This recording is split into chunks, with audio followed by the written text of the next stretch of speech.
अस्सलामुअलैकुम वरहमतुल्लाहि वबरकातुहू बिस्मिल्लाहिर्रहमानिर्रहीम।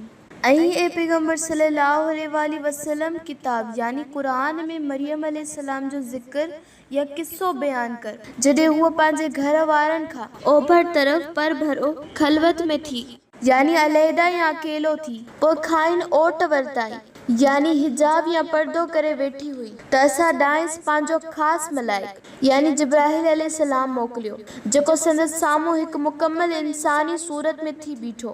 मरियम मालिक चयो त बेशक आऊं तोखां बाझारे यानी अर रहमान जी पनाह थी वठां ऐं साम थी पवां त मूंखां अल्लाह कारण परे थी जेकॾहिं तूं मुत्तकी यानी परहेज़गार आहीं। उन्हीअ फ़रिश्ते चयो त बेशक आऊं तुंहिंजे रब तरफ़ां हिन लाइ मोकिलियल आहियां त तोखे हिकु पाक नींगर अता करियां या बख़्शियां। मरियम वराणियो त मूंखे नींगर कीअं थींदो जॾहिं त मूंखे कंहिं माण्हूअ हथ ई न लातो आहे ऐं न त वरी का मां बदकार औरत आहियां। फ़रिश्ते चयो त ईअं ई थी रहंदो तुंहिंजे पालणहार जो फरमान आहे त इहो मूं लाइ ॾाढो आसान आहे ऐं इहो इन करे असांखे करिणो आहे त असां उनखे इंसान ज़ात लाइ हिकु निशानी ऐं पंहिंजी तरफ़ां रहमत करियूं ऐं इहो हिकु तयशुदा अमर यानी अटल फ़ैसिलो या हुकुम आहे ऐं कॾहिं बि बदिलजणो न आहे। पोइ जिब्राहील अलैहिस्सलाम मरियम अलैहिस्सलाम जी कमीस में हिकु फूक ॾिनी त उन सां मरियम अलैहिस्सलाम हमल वारी थी। पोइ हूअ उन हमल सां पराई जॻह यानी बैतुल लहम ॾांहुं हली वई। पोइ वियम जी सूरनि खेसि खजीअ जे थोड़ वटि आंदो ऐं बशरी तकाज़ा ऐं माण्हुनि जे ताननि जे भउ खां बेइख्तियार चयाईं त हाय अफ़सोस आऊं जेकर हिन खां अॻी मरी वञा हा ऐं ही ॾींहुं ॾिसणो न पवे हा ऐं मां असल विसरी वियल हुजां हा ऐं मुंहिंजो को नालो निशानी बाक़ी न हुजे हा।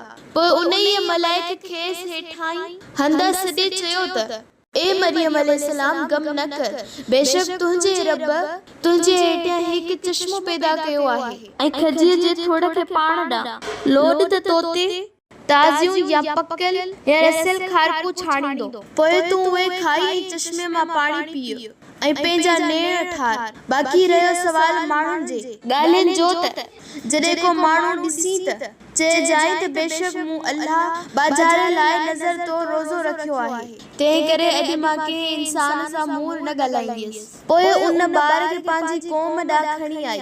हीउ ॾिसी माण्हू चवण लॻा त ए मरियम तो बेशक हिकु बुरी यानी अणॾिठी अणॿुधी ऐं नामाकूल शइ आंदी आहे। ए हारून जी भेण न तुंहिंजो पीउ को ख़राब इंसान हो ऐं न वरी का तुंहिंजी माउ बदकार हुई हीउ तो छा करे छॾियो। पोइ हुन यानी मरियम बिना कंहिं पुछण जे उन नौमौलूद ॿारड़े ॾांहुं इशारो कयो। माण्हुनि चयो त असां हिन सां कीअं ऐं छा ॻाल्हायूं जेको अञा हंज यानी गोद या पींघे में पयल ॿारड़ो आहे। उते नौमौलूद ॿारड़े यानी हज़रत ईसा अलैहिस्सलाम अल्लाह जे हुकुम सां ॻाल्हायो ऐं चयाईं त बेशक आऊं अल्लाह जो बानू आहियां। हुन मूंखे किताब इंजील ॾिनो आहे ऐं मूंखे पैगंबर कयो अथसि ऐं मूंखे बरकत वारो कयो अथसि। पोइ खणी आऊं किथे बि हुजां ऐं मूंखे निमाज़ क़ाइम करण ऐं ज़कात ॾियण जी वसियत कई अथाई जेसीं ताईं आऊं जियरो हुजां ऐं मूंखे पंहिंजी माउ सां चङाई कंदड़ कयो अथसि ऐं मूंखे ॾाढ करण वारो यानी सरकश ऐं बदबख्त न कयो अथसि ऐं अल्लाह जी तरफ़ खां मूं ते सलाम यानी सलामती आहे।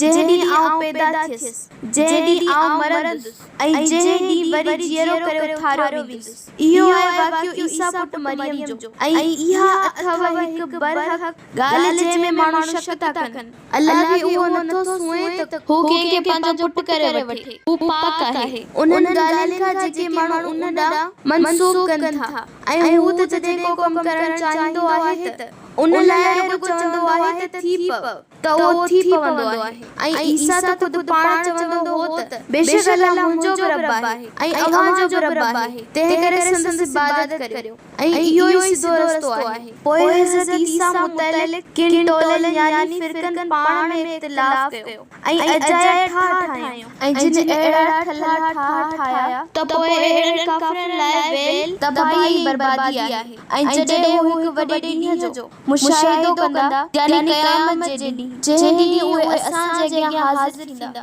तंहिं ॾींहुं छा त ख़ूब ॿुधी सघंदा ऐं छा त ख़ूब चिटो ॾिसी सघंदा। पर उहे ज़ालिम अॼु पधरी गुमराही में पयल ए नबी सल्लल्लाहु अलैहि वसल्लम उन्हनि खे उन्हीअ पशेमानीअ वारे ॾींहं खां ख़बरदार कर जंहिं ॾींहुं हर कम जो हिकु अटल ऐं अणटलंदड़ फ़ैसिलो कयो वेंदो। अॼु उहे गफ़लत में आहिनि ऐं उहे आख़िरत ते ईमान नथा आणनि। बेशक असां ज़मीन जा आहियूं जेकी मथस आहे, तंहिंजा हक़ीक़ी वारिस हूंदासीं ऐं खेनि असां ॾांहुं मोटायो वेंदो।